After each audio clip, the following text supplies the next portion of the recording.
So friends, next topic is culture. We are covering this as a part of a certified information security manager preparation, and this is a part of domain 1 information security governance, right?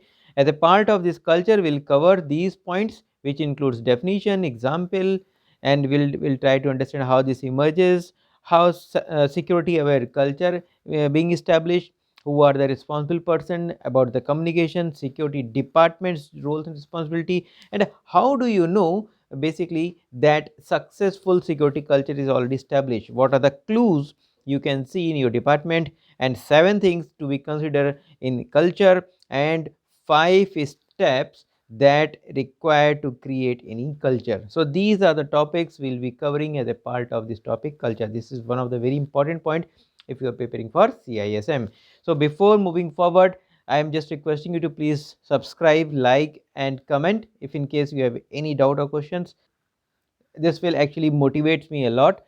So please do subscribe and press the bell icon so that you will be getting all my videos of CISM as soon as I upload on YouTube. You can find all the CISM preparation videos just by navigating tinyurl.com/CISM preparation. You can find the link in descriptions. You will be getting something like this, where you can find all the videos for CISM preparation along with a play now button with the YouTube link. Once you click on that link, you will be redirected to the YouTube. Or you can also find all my CISM preparation videos just by searching on YouTube with CISM and Shailendra. So that's how you will be getting my all videos. So let's get started with our topic, culture. Friends, if I'm talking about culture, so how do you define that? What is the culture? See, culture is defined as a belief, right? We believe certain things whenever we are working in any company, right? There are certain beliefs established, maybe due to accidentally or maybe purposefully from the organization, that I will be covering when I am explaining this emerge part. So there are certain beliefs first, and we believe that if we do certain things, then we are expecting certain result, right? Based on this belief, we are expecting certain result, and in the longer course, these result will be considered as a normal practice or as a as a new normal basically, right? So let me try this with the help of an example. Let's say in any office, for example, there is a corporate office named ABC, and for this office the office timing is, let's say, from 9 a.m. till 6 p.m., right? Now, it was noticed by certain group of people that if you call somebody at 9:15 a.m., there are very less chances than that somebody pick up your phone, right? So they won't call somebody at 9:15, though office hour starts at 9 a.m. Similarly, if you try to call somebody at let's say 5:30 p.m., then nobody pick up your phone. I'm saying nobody means is it could be any person or any department, because they people start preparing to go to your home and all. So the practice is, if you want your work to be done, so is practice will be like people used to call somebody at, let's say, 10 a.m. onwards, or they want to complete every task with that person or their department before 5, right? So that was a certain kind of a belief developed for a person or a department. Now, while considering this belief that the people start believing that if you want to call that person or that department, is call that person after 10 a.m. so that your work will be done. That means they are expecting certain result. Now this result will be considered based on certain belief, and now if this exercise is being evaluated by certain group of people, then that will be considered as a new normal. So people start calling those person or their department post 10 only going forward. So these kind of things may help in creating the any culture.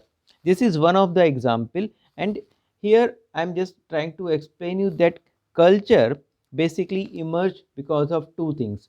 One is either accidentally, the one I have just explained, this is an example of accidentally, and second one is purposefully. Purposefully will be forcefully or maybe established by senior management or board of directors or person who own that department, right? So they establish certain culture in their own department. It could be established by business process owner and all, right? So this is all about definition, example, and how this emerge in any organization. And by the way, you cannot avoid having any culture in the organization. Every uh, company has a culture, and that culture is unique. Now talking to a creating a security aware culture. See, creating a security aware culture is only possible if individual individual understand or individual know how information security relates to their role, and he also know that how their job is going to protect any information asset, right? So individual individual perform their job in a way that it protect information asset, and everyone either from top person or from somebody from bottom line. So from top to bottom, everyone from top to bottom should be able to quickly articulate how information security relates to their role. If the person know that in their role he has to protect the information asset, then that's going to be actually considered as one of the good culture in that organization. Now how these things going to happen? This For this to happen, the security manager, now here comes the role of security manager, that is very vital here. So security manager must actively foster the communication. So communication is the key here. Security manager has to foster the communication. He has to participate in committee, right? We'll be having a different committee meetings and all. We'll be having a project meeting, we'll be having a sterco meeting, we'll be having a board of directors meeting and all, and there he need to make sure that end user needs must met, right? So whatever the expectation or whatever the goal or objective of the senior management, that is something end user needs are met. And so senior management with the basis of communication, he has to communicate with all the stakeholder and making sure that end user needs are met. So how this is going to happen? This require one very important skill that we called as a soft skill. Using his soft skill, he required to connect or build a relationship and foster collaborative attitude with the employees and department, right? So he has to be he has to perform a collaborative attitude between employee or department, so that these people start sharing the details with them, so that senior manager can give him the information, so that these person know why information security or why security department is it for them and why should he care, right? So because of all these things, security department will able to explain that what is in it for them, right? And why should they care, right? These two answer can be explained in detail by the security department to all the employees or the department. Now how do you know if organization has successful security culture? Now this is going to be very easy. You have to just find certain clues. So basically there are 4 clues. If you are able to see those clues, then that's a good sign that your organization has a good security culture. The first one is, if other department routinely include if other department routinely include information security representative, right?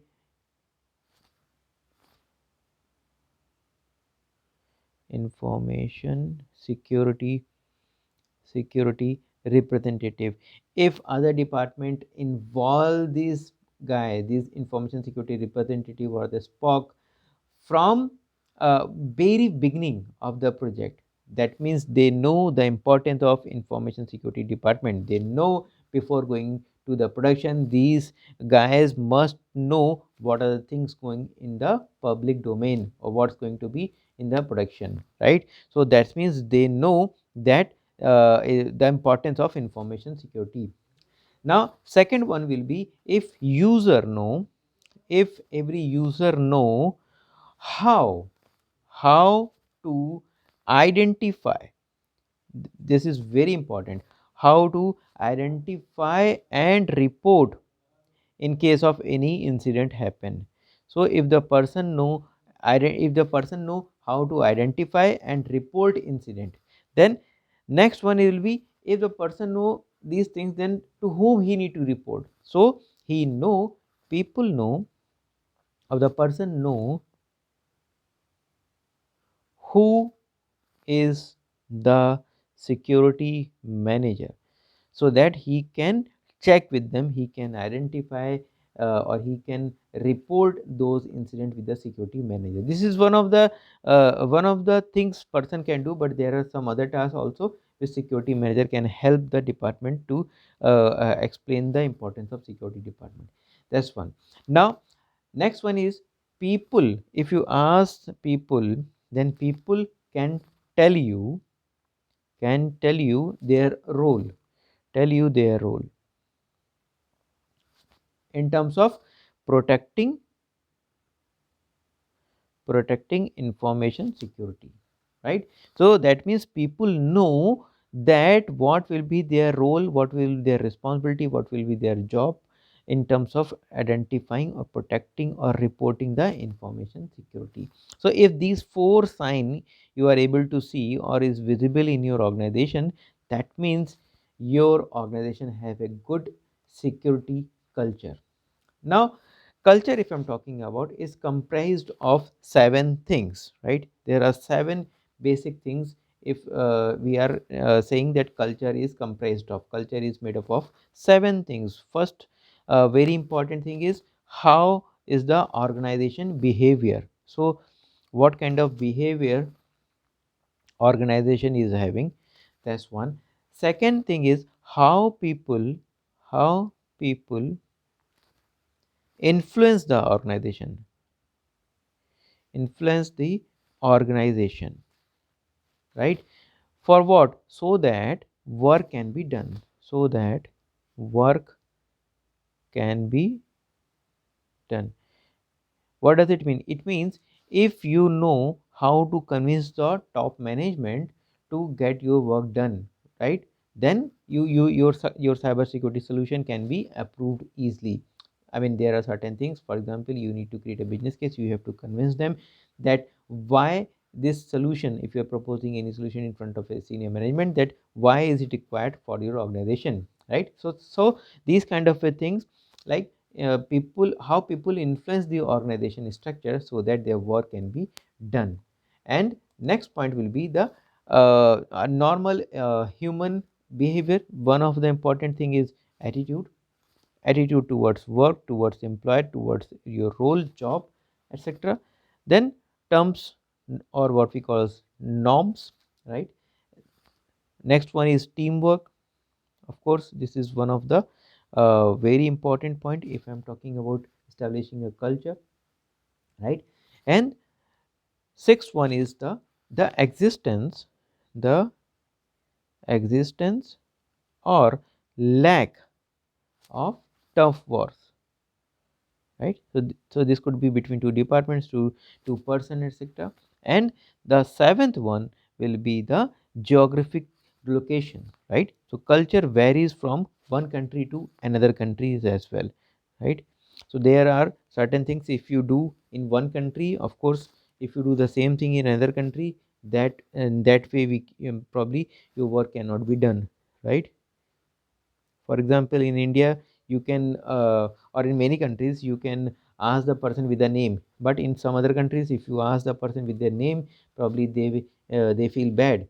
People used to ask persons with the name as sir or ma'am, right? So this is one of the culture people used to follow. In fact, there are many countries where people used to say sir or ma'am to everyone, every single one, either is a security guard or either his boss or anyone he's finding, they start with word sir, right? So there are certain cultures people used to follow, right? Now if I'm telling the single most element that impact the culture is the experience and belief of each person in the organization. So I'm talking about the first point as a part of definition, that if what person believe, or a group of a person or each person in that organization, right? So each organization has a culture, whether it has been purposefully or accidentally been imposed or emerged, right? And that been emerged as a reflection of a leadership.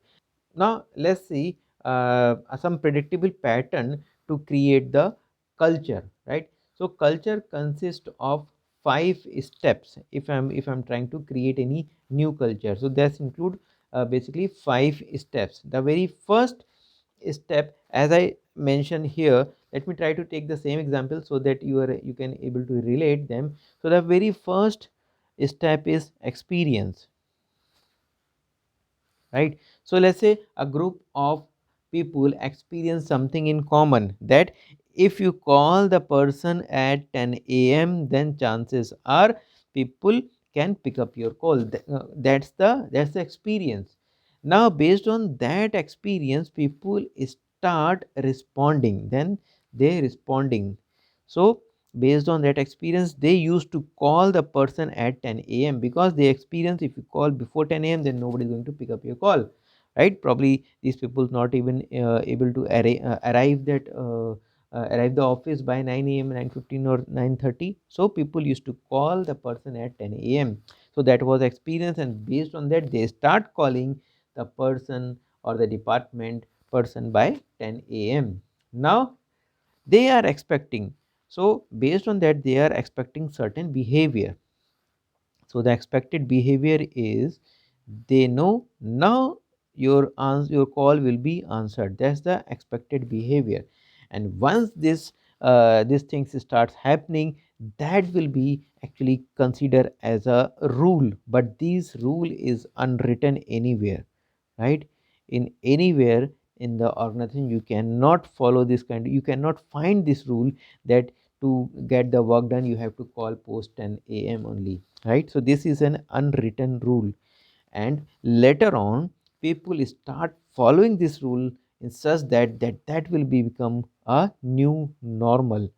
So that's going to be considered as a new normal. So to get your work done, people start calling everyone by post 10 a.m. only. So that's how, because of these 5 steps, a new culture established. So there was a belief, there was an experience converts to the response, that's convert to the expected behavior, followed by unwritten rules, and that will be considered as a new normal.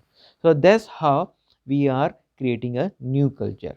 So that's how we are covering all the point with respect to the definition, example, how culture emerges, about security aware culture, communication, the role of senior management here, how is going to be impacted by security department, what are the 4 clues, 7 things in the culture, and 5 steps how to create a new culture in an organization.